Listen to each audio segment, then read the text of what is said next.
Hi everybody, thank you for watching my video. Welcome to another episode of Books and Looks.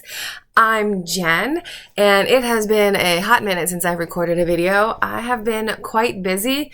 On top of my full-time job, I have been doing a lot of things over the weekends, and weekends are the only times I have to record these videos, so I haven't been able to make one in a while. So thank you for sticking around despite the lull in new videos. If you're new here, like I said, I'm Jen, and I make videos where I talk about books that I've recently read. I just give some reviews. I tell you about the story. I do provide spoilers, so if that's a problem, watch until I start telling you too much, and then you can, fast forward to the end. While I talk about my books, I put my makeup on for the day, so it's a good time. Books and looks. If you are a returning friend, thank you so much for coming back and watching more videos. And for everybody, please like my video, subscribe if you aren't already, and add some comments. I love to hear what you think of the books I talk about. If you like my makeup look, if you have any suggestions of books I should read. I love book recommendations, so please comment everything you have to share with me. I would very much love to interact with my viewers. So that said, let me begin. My book today is Capturing the Devil. I actually have the book this time. Capturing the Devil by Kerri Maniscalco. This is the fourth book in a series, and this is the finale. So it's just the 4 books in the series. I'm going to give you a little bit of the background for the whole series because this is the last one, and then I'll tell you about this one in specific. So this book is about a young girl. She's 17, and her name is Audrey Rose, and it takes place in the 1880s. It's actually all 4 books are over the span of like 6 months, in late 1888 into early 1889. And so Audrey Rose, she's, fairly wealthy. It's in London, and her uncle is a forensic scientist, and basically he does autopsies specifically for people who have been murdered and helps the police try to solve the murder. Audrey Rose is very interested in this. She wants to do it also. She has a bit of a gothic vibe to her. She likes that kind of stuff, but it's the 1880s, so women can't, are not allowed to be interested in that kind of stuff. So society, her father, her aunt, everybody's like, you can't do this. But her uncle is like, yeah, it's cool. You just come down here. I'll teach you how to do this because it's amazing. And she also has a knack for it. She's very smart with it. She's good with the tools. She's really, she's smart and she's good. Also, her uncle has another apprentice, Thomas, who's 18 or 19 or something. So they're the same age. And so they both work with her uncle and do this. They help him solve murders. So each book has a different one. The very first one is Stalking Jack the Ripper, and it is about them solving the murders, the Ripper murders. Now, it is based on real historical events, but what's cool is it's all fictionalized. So they have, in the book, they have their own suspects that weren't actual suspects. Some of them sort of were, so it's based on historical fact, which is really cool. But at the end of the first book, they solve the murder and they figure out who Jack the Ripper is. And spoiler alert, fast forward 10 seconds. It turns out to be her brother because her mother died when they were younger, and he was obsessed with bringing her back. And so he was killing people for their body parts so that he could rebuild his mother. It was really psychotic. So they solve the murder at the end of the book, and of course she's devastated with how it all turned out, but it convinces her father that wow, she really is good at this. And so book 2, she and Thomas, because Thomas is her chaperone. Oh, by the way, there's this little subplot of her and Thomas kind of falling in love, but they also kind of hate each other, one of those things. So they, at the end of this book, are sent to Romania, which is where Thomas's family is from. And there is a school for forensics there, forensic studying and autopsies and medical science and stuff. And so she gets to go. And of course, it's Romania. That's where Dracula is. So the first book is Stalking Jack the Ripper. The second book is hunting Dracula, I think. So people keep coming up murdered in the town where this school is, where this university is. And so they are investigating it. They think it's Dracula because their blood is being drained. So they're, taking classes and going to school, but then there's these murders that keep popping up, and it's way more complicated than that. You meet, like, Thomas's sister because they're in Romania, and you have, they meet all these different new friends who go to this school. So, like, the characters are, expanding the character list. So at the end of this book, they solve it, and then they are asked the uncle and them are asked to come to America because there seems to be some murders going on there. And the third book, I was confused because when I picked up the third book, I was like, why are they not in America? They're on a boat. So it's like this little interlude. While they're on the boat on the way to America, another situation takes place, another set of murders that they are involved in. So the third book takes place over the span of like 10 days on their travels from London to New York. So the third book is Escaping from Houdini, I think is what it was called, but it was Houdini. So they're on this boat traveling to the United States, to America, and there's a traveling circus, which is like the entertainment for all of the guests on the boat. And also, like, girls keep turning up missing or dead. And so they start investigating, and they're like, well, somebody on the boat has to be doing it because we're on a cruise ship. Like, who else could be doing it? And they investigate it, and they find the killer, but they realize that, like, the person that they captured as the murderer, he couldn't have committed all of them. Like, all the pieces don't fit together. Like, he committed all of them, but, like, one, I think. So they arrest him, blah, blah, blah. When they get to New York, he gets arrested. But there was another murderer that got away, and they know this, but the cops are just like, nah, it's fine, we got him, it's good. So now they're in New York, and in the meantime, over the course of these 3 books, Audrey Rose and Thomas officially fall in love. They confess their love to each other because it was that, like, I don't actually like you, blah, blah, blah. But they fall in love. They decide they're going to get married. So in the very beginning of this 4th book, they're in America, and they are going, they plan their wedding, and they're about to get married. But their wedding gets thwarted because, and this is now I'm into Capturing the Devil. I'm officially in this book. So their wedding gets thwarted. They're literally standing at the altar about to begin when a woman runs in, and she's like, you can't marry her because you have already been betrothed to me. And because it's like that time period and they're, wealthy aristocrats, that's how it works. Because Thomas's father, made like a business deal for him to marry someone else and like didn't tell him. So it was this whole deal. So the wedding is destroyed, but they're still working together because they're in New York City and they were brought there to solve this set of murders. So they are investigating this murder. Oh, actually, they're not murders. Missing girls. They can't prove their girls are murdered because there are no bodies. And I don't know how familiar you are with American serial killer history, but Capturing the Devil, if you recognize, it's from the Chicago World's Fair, and it's based on H.H. Holmes, America's first serial killer, and he had a hotel at the Chicago World's Fair, and allegedly would like kill the people who were staying in his hotel. He had like secret rooms and like all this stuff to murder people, and he was thought to have murdered like dozens of people. So it's like a whole thing. Real, like history. You can research it. So, anyway, in this book, so they're in New York and their marriage gets thwarted and they keep hearing about women who are going missing, right? So they, are like, okay, we got to figure this out. And they have some of her brother's journals from the first book. And they slowly figure out while reading his journals that he wasn't working alone. He had a partner. And they figure out that the partner is the, spoiler alert, the partner was actually Jack the Ripper and the one who was doing the murders and just like giving the body parts to him so he could do his weird experiments. And they don't figure this out until book 4. And so they realize, oh my gosh, Jack the Ripper's still alive. He's here in America. We need to catch him. He's the one who is killing these women, and he's just getting better at it because he's not leaving bodies anymore. So like, we can't track him.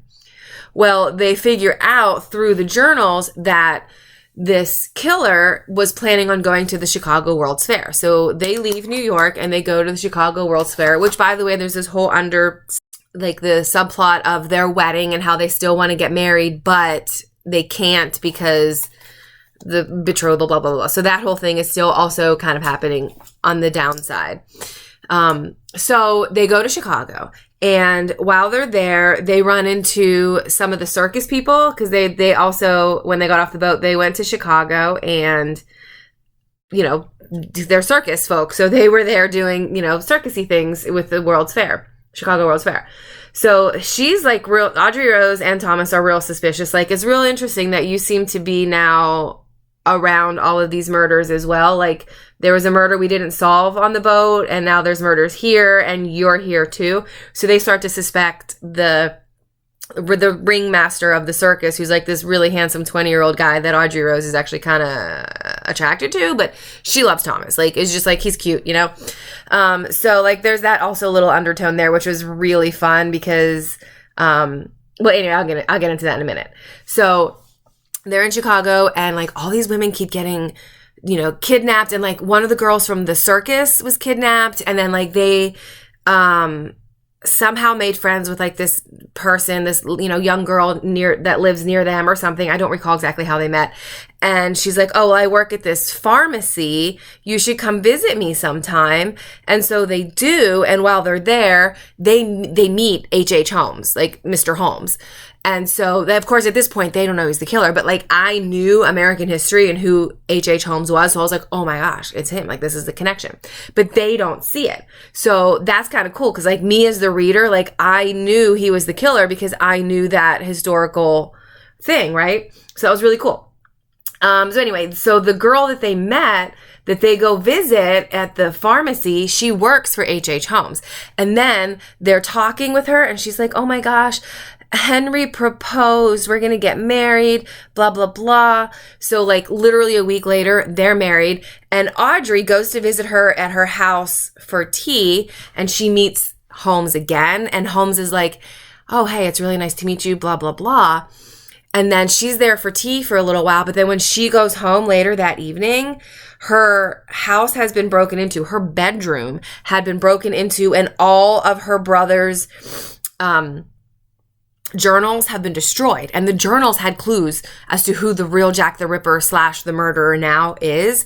So she's like, oh my gosh, she pieces it together. Like, oh my gosh, I was just there. He knew I was at his house having tea with her, so he knew I wouldn't be home. I know it's him. So she like figures it out. And then they finally find a body of one of the girls that was killed. There literally like dozens of women have been missing. People are up in arms. Everybody's terrified. It's the World's Fair. There's like millions of people in Chicago, and the cops are trying to keep it on the down low so that people don't get freaked out and panicked. So it's like a whole thing is happening. But so they finally find a body. Excuse me. They finally find a body of one of the girls that was killed. And so they're doing an autopsy on it. And the maid, the like cook girl or whatever, brings down some like treats. She's like, here's some tea, here's some biscuits or whatever for them to eat because, they need a snack while they're doing forensic stuff. I don't know. But anyway, Audrey doesn't eat any, but her uncle and Thomas do. And then like within 10 minutes, they both like fall over sick. They've been poisoned. So Audrey didn't eat them. So it takes her a while to figure out, like, how did this happen? And then she realizes, oh my gosh, they ate the cookies. I didn't eat the cookies, blah, blah, blah. So she figures it out. So like, number one, the man broke into her bedroom and burned all of the journals, which had all the clues and whatnot to who he was. And then as they were doing an autopsy on one of the first bodies they found, they end up getting poisoned. But then like she knew that he was in the house. So like that also was a clue. Like, oh my gosh, he must have also poisoned these cookies. Thankfully, she didn't eat them. So her uncle and Thomas are both like incapacitated on their deathbed, not sure if they're going to survive because it was arsenic. They got poisoned by arsenic. They're like throwing up and diarrheaing all over the place. And it was like really bad. So she's like, I know who it is. I'm going after him. She knows he runs the pharmacy and the hotel upstairs. And like, she knows that this is how he's kidnapping his girls. And then when she goes, she's like, oh, hey, who are you? There's this different girl working there instead of the wife friend girl. And by the way, I looked up some of the names of the characters, and they were actual victims of H.H. Holmes, which was super cool. Like, good on you, Kerri Maniscalco. That was a cool little detail. Like, his wife's name, who I can't remember, I want to say it was like Melissa. But anyway, like, all of the victims, like the missing girls that were in the story, were actual victims of H.H. Holmes. So I thought that was really cool. Well done. Well done, Kerri. So anyway, she goes to the hotel / pharmacy / whatever you want to call it, because it's a little bit of everything. And she's like, I'm going to do this. I know it's him. I'm going to get him. Okay. And remember, this is like freaking 1889, and she's just this 17-year-old girl, but she's confident that she's going to be just fine. She's going to handle this like 30-some-year-old professional murderer, right? But whatever. She's a little overconfident. It's fine. So she goes and she's like, hi, I would like to check into this hotel. And she realizes it's not the wife. So now the wife is missing too. And it's this other girl working there. And she's like, by the way, like, I know the owner's wife, Melissa. Where is she? And she's like, oh, I don't know. I haven't seen her all day. Like, I saw her yesterday. And of course, Audrey Rose is like, well, I saw her like 2 days ago, right before like everybody, break into my house thing, or it might have actually been yesterday. Like, the time goes really fast. So she's like, oh my gosh, like, she hasn't been seen. I was the last one to see her alive. And the last time I saw her alive was when her husband saw me and then went to my house and poisoned my family and ransacked my room. So she's like, the wife is dead. She figures out the wife is dead, which P.S. she's right. So she's like even more determined, like, I'm going to get this guy. So she asks for a room in the hotel, and the girl's like, okay, come on up. We're going. I'll take you to the room. And like, as soon as she gets to her room, she passes out. Because if you're familiar with H.H. Holmes and what he did, he would pump, I think, carbon monoxide or something into the rooms and make people pass out. And then he would like bring them to a different room and torture them. Sorry, I'm just playing with my hair. Bring them into a room and like torture them, cut them up. It was just awful. He was awful. If you are interested in that kind of thing and don't already know, it is fascinating and disgusting and awful. But I digress. So she goes into the room, she passes out, and then it's really cool because there are several chapters in a row where it's like one day or the first night in the hotel, and it's like her waking up periodically here and there and like being groggy and not knowing where she is, and then passing out again, and then like a real short chapter, and then it'll be like second night in the hotel, and like the same thing happens. So she's there for 3 days before she wakes up enough from being drugged to like move around and really recognize and think about where she's at and what's going on. So she finally wakes up on like the third or fourth night, and she looks around and she's in like a torture chamber, basically. She's on a table with just a sheet covering her, and there's like a couple of dead bodies and like a pile of bones and like all this creepy stuff. And so she gets up and starts looking around, and she opens the door and it's not locked. And so she starts going down this hallway and she finds the boiler room. And again, if you're familiar with this, the boiler room is where he was disposing of the bodies. That's why they were never finding any bodies. Like, dude was smart. Like, he wasn't the actual Ripper, although if you look into it, he was they thought it was the same killer because the timeline matched up. Like, H.H. Holmes was in London at the time that the Ripper murders was happening. And then like when he went to, I don't know, some other country for a while, the Ripper murder stopped. So there were a lot of people who thought he was the murderer, but he wasn't. Like, they have since figured it out. I mean, anyway, back to the plot. So she's in there and she's like trapped, and she's trying to escape, and she finds the boiler room, and he's in there doing something, and there's like bones everywhere and like body parts, and it's really gross and creepy. But like, this is her thing. Like, Audrey Rose is into, like, she loves death and she loves bodies and autopsies and murder. Like, she's into it. So like, it's creepy because now she's trapped in it herself, but she's not freaked out like a normal person would be. She's just like, yeah, they're bodies, whatever. And so she's able to like maintain her wits and figure out an escape route and like figure out how she's gonna get him and blah blah blah blah blah. It's not easy though, because like, she's literally wearing nothing but a nightgown. It's in the middle of the winter. She's in the catacombs and basements of this hotel that she doesn't know her way around. And the murderer is like right there. So, but she does come up with a plan. She sees a door and she decides to get his attention, and they start having a conversation because, you know, that's what they do. They start having a conversation, and she effectively distracts him enough so that, wait, what does she end up doing? She somehow, like, oh, they get into a physical fight. And so she, like, pushes him into the boiler room, which is, like, on the other side of the room with all the bodies. She pushes him into the boiler room. By the way, this is the climax, so I should have given you a warning. Spoiler alert. I need to do my makeup. She pushes him into the boiler room and closes the door, and somehow, I forget the details of how it happened, because this is when it was getting good and I was reading real fast, you know.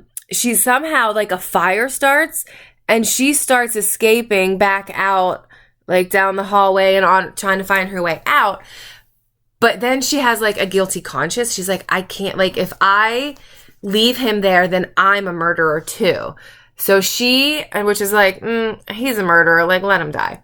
But anyway, she goes back and saves him. She literally, like, she literally drags him out, and she finds her way out of the building. But she's ahead of him because he's, like, more disoriented than she is, because, you know, he was just in a smoke-filled room. So she makes her way out, and he is almost out when the building collapses around him. So she tried to save him. He didn't make it, and he ends up being crushed by the collapsed building. And of course, in true end of story fashion, as soon as she steps outside, within minutes, cops show up, Thomas shows up, and she's rescued, and, like, you know, kissy kissy, I was so worried about you. And he's mad at her for going away and doing this all on her own, and she's been missing for 4 days. And she's like, well, you were incapacitated, having been poisoned, and I wasn't going to stand for that. I had to go get him, blah, blah, blah, blah, blah. So they make up, everything's great. And then we have a little, like, 1 month later or something like that. And 1 month later, like, she's all better after her ordeal, and they have arrested H.H. Holmes, and he's been convicted, blah, blah, blah, blah, blah. They figured out, like, based on the body parts and the bones that were in that basement, like, all the missing girls were in fact caused by, or, you know, went missing and killed by him. So, you know, like, all the nice little bow at the end. And then there's another epilogue, which is a year later. And over the course of the whole story, Thomas had been trying to figure out the whole wedding thing and, like, the betrothal. And his father is like, if you don't marry this girl, I'm going to disown you. Like, this is a political move, and I'm your father, and I get to decide this, blah, blah, blah. And there are some other little, like, subplots and side plots that made it even more complicated and interesting that I'm not going to get into. It's amazing. You'll love it. You'll read the book. You'll enjoy it. But anyway, so he figures it out because, as it turns out, Audrey Rose's grandmother is, like, super, super rich and actually is friends with the Queen of England. So, Audrey Rose's grandmother, like, literally calls the Queen and was like, hey, can you give this man a call? My granddaughter wants to marry his son, and just, like, give a little congratulations. We're very excited about it. Like, tell him you're happy about him marrying my granddaughter. And so the Queen does, like, well, not calls, because I don't think this wasn't the right time period, but you know what I mean. Contacts Thomas's father on the side and is like, oh, by the way, Mr. Cresswell, I heard about your son's marriage to Audrey Rose Wadsworth. I'm very excited. Her grandmother and I are very good friends. I think it's a great match. Oh, crap. So the father has to, like, approve it at this point because, like, the Queen is literally like, hey, I love this marriage idea. Yay. So he does. He's, like, finally like, all right, fine, marry Audrey Rose. So it jumps ahead a year later, and it's their wedding, and they have, they were going to have, like, this big, elaborate, fancy wedding. That was one that was, like, interrupted by the girl saying, like, you've been betrothed to me. Like, I have the paperwork. Our fathers set this up, blah, blah, blah. But anyway, I go back. So it's the wedding day, but they have, like, a small wedding. It's just their immediate family and some of their closest friends. And it's quite lovely. And they get married, and they're super duper happy. And then they start their own, like, forensic detective business where it's like the two of them just do this. Like they travel all around the world, like wherever people want them and need them to, you know, help solve murders. And they live happily ever after because they get to do exactly what they love to do, solve murders. And yeah, so that's how it ends. It has like this nice little bow at the end, very happy ending. Everybody lives happily ever after. Yeah, I loved it. I loved all 4 books. It's taken me probably like 2 years because I read, you know, on and off. I don't just read series in a row, but I loved it. 10 out of 10. First of all, I love Audrey Rose because she's such a really cool character because it's 1888, but she's like super feminist. She's like, I want to be like a scientist or like a forensic scientist and like solve murders. And she's like not afraid of anything. She's like, I'm going to go out and I'm going to chase after the killer and I'm going to, you know, research and I'm going to do all this stuff. And I don't care if it's not appropriate for women. This is what I'm good at and this is what I like and this is what I'm going to do. And like, I freaking love it. Like, yeah, you go girl. So that's amazing. Love that about her. But furthermore, she's still like super feminine. Like she loves clothes and shoes and jewelry and like hairstyles. And so when she's getting dressed or like whenever she's in certain scenes, what I love is she's the narrator, is she like describes everything really well. And like, you know, beautiful curtains and like the women were wearing dresses and this is the outfit I had on. It was like this color and this fabric and this style and these shoes. And I had these jewels on. I did my hair in this way or that way. And I loved it because it was like really cool that like she was this like hard-ass girl who wasn't afraid of anything and was like going against the norms of society and did not care what anybody thought or said. And she's like, and at first she like didn't want to be with Thomas because she's like, I don't want a man to hold me down. But Thomas is also like super feminist and he's like, woman, he didn't say that. He would be like, listen, like you live your life. Like you don't even have to take my last name if you don't want to. Like I just love you and I want to be with you. And like you can do forensics. You can do whatever you want. Like just be safe. Like I would be devastated if you were harmed. But like I know you got this and like I know you're good at this. So. And I loved it. So it was just really cool that these like really feminist characters were like open-minded and very unlike the typical of that time period. But also very much like the time period because they had like, you know, tea time and like the social norms and expectations they still followed. And like, so it was really cool. I just really liked the way she blended the two of like the feminism and the modern philosophies on like men and women and marriage and social constructs and expectations, but also still loving like the individual male versus female roles with like fashion.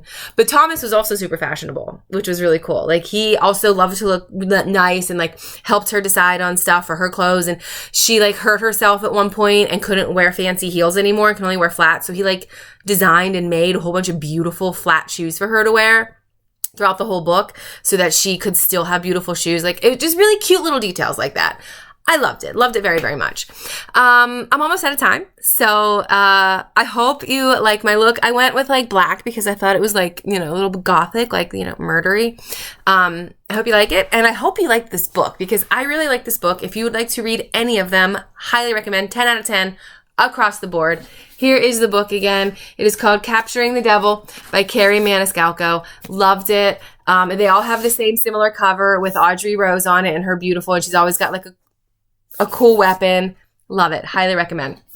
I believe she has also written a second series or a separate series that I don't know anything about, but I've heard good things about it. So I hope you enjoyed this video. I hope you enjoyed me talking about the book, and I hope you enjoyed I didn't put lipstick on. I hope you enjoyed me talking about watching me put on my makeup, talking about a book, and all at the same time. And there we go. I might change it before I go out, but it's fine. I got a little lipstick on. Got a little shimmer, a little glimmer. So, have a fantastic weekend, and like my video, comment below. I love to hear what you think about books, looks, all of the above. And as always, stay beautiful inside and out. Bye, guys.